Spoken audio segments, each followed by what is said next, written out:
Ce que je montre là, vous ne le faites pas. Je montre juste quelque chose rapidement que vous pourrez tester par vous-même par la suite. Donc, le résultat que j'avais obtenu, c'était ceci. Les traits noirs. Noirs quadris, ils ne sont pas très profonds. Ils sont là. Et rapidement, j'ai fait une petite opération et j'ai réussi à souligner en quelque sorte les traits noirs avec un trait d'une autre couleur. Ça pourrait être du blanc. Alors ça, c'est pas si évident que ça à faire parce que il s'agit de brushes artistiques qui se mettent sur des tracés purs. Si je fais CTRL-Y, les tracés, on les voit, ils sont là.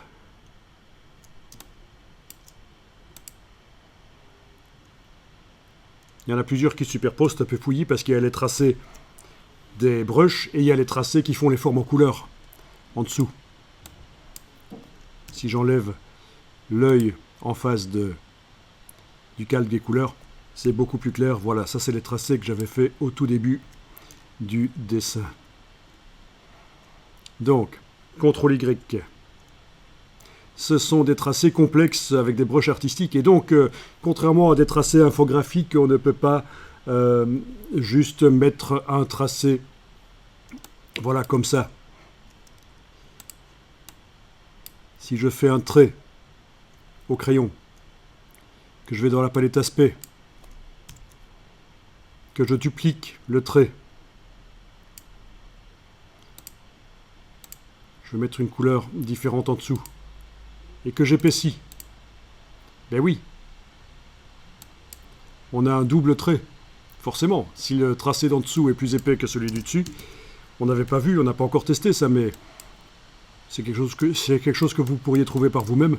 On peut jouer comme ça et obtenir des choses particulières.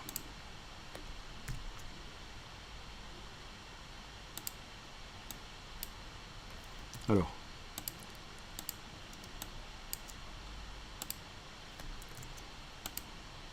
voilà.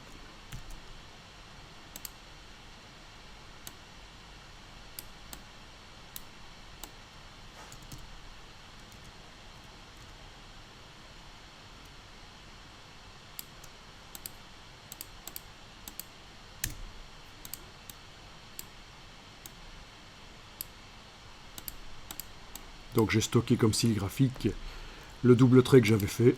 Si je l'applique, ça marche. Voilà. Donc oui, un tracé infographique comme ça, arriver à le souligner avec un trait de notre couleur, c'est facile. Par contre, pour obtenir ceci, c'est un peu plus compliqué. Donc je vais vous montrer parce que ça peut avoir un intérêt au niveau visuel. Je vais réafficher les couleurs ici. Le calque des couleurs. Et vous voyez un peu ce que ça peut donner. Donc comment faire ça? Je vous montre rapidement. Je déverrouille les calques à la fois des traits, des couleurs et de l'œil.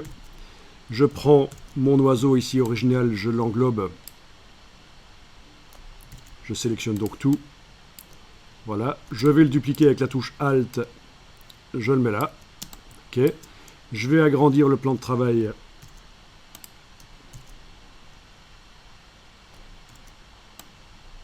Voilà. Je vais travailler sur lui, mais je vais verrouiller le calque des couleurs et de l'œil. Je travaille seulement sur le calque des traits. Voilà, ça c'est le calque des traits. Si je sélectionne, je peux même les bouger. Oui, j'annule, c'est bien les traits. Et bien voilà l'astuce. Je vais aller mettre tous ces traits dans un groupe, objet associé. Donc, si je regarde dans le calque des traits maintenant, ils sont là, oui. C'est le groupe ici. Oui, tous les autres, c'est des tracés qui sont ailleurs sur le plan de travail. C'est les autres oiseaux. C'est tout ça. Bon. Mais le groupe des traits de cet oiseau-là, c'est bien celui-là sur le calque trait.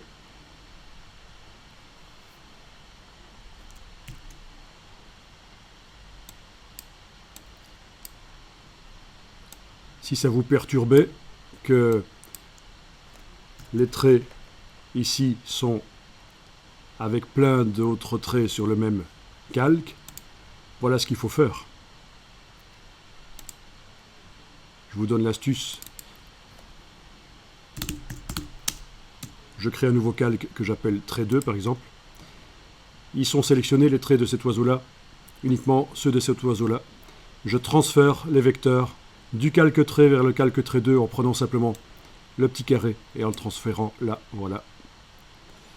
Donc du coup, quand j'ouvre le calque ici, il n'y a que ce groupe-là, voilà. Bon, ça c'est intéressant de voir comment on transfère des objets sélectionnés d'un calque à l'autre avec le petit carré qu'on déplace. C'était une petite parenthèse intéressante. Ben alors voilà, sur le groupe de tous ces traits, là,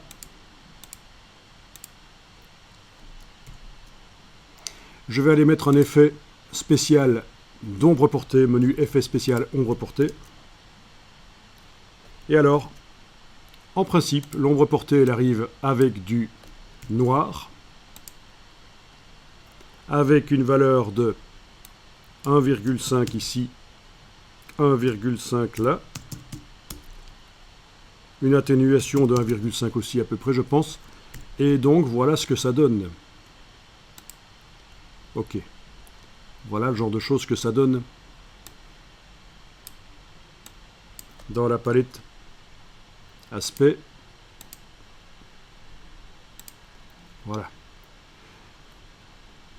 0,5, voyons un peu l'atténuation, 0,5, oui. La distance, 0,5. On va peut-être voir un peu mieux l'ombre. Oui, je pense qu'on voit bien l'ombre qui est sous toutes les formes là. Si on enlève l'œil dans la palette aspect en dessous. Donc c'est sur le groupe que l'ombre est mise. Et ça s'applique sur toutes les formes qui sont à l'intérieur. Oui, ben alors l'astuce ici, c'est de faire passer du mode produit au mode normal, de changer la couleur de l'ombre dans la couleur qu'on veut,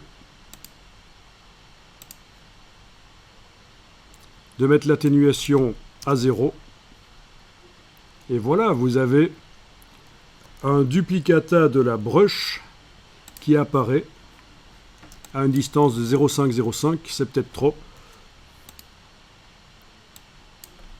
0,1, 0,1. Voilà, à une distance de 0,1, on a un duplicata de la brush qui apparaît. Je voulais mettre autre chose que du vert. Je vais mettre ça par exemple. Voilà. Ou ça. Donc voilà l'astuce qui a été utilisée pour faire cet effet de trait souligné par de la couleur. Ça peut être intéressant à retenir éventuellement. Et c'est comme ça dans Photoshop aussi, c'est une astuce connue. On peut changer l'ombre et faire autre chose que de l'ombre. C'est de l'ombre détournée de sa vocation première. En fait, c'est pas vraiment de l'ombre, c'est un duplicata du trait. Ok, ça c'était pour l'explication. Donc il ne faut surtout pas oublier, quand vous faites ça, de mettre l'ombre en mode normal au lieu de produit. Sinon, elle se mélange avec ce qui est en dessous et vous risquez de ne pas la voir. La mettre en mode normal, ça permet qu'elle soit opaque. Normal, ça veut dire recouvrant, opaque en fait. Voilà.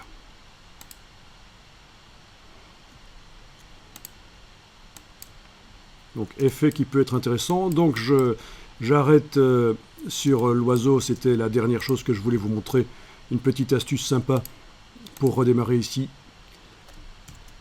la suite des événements.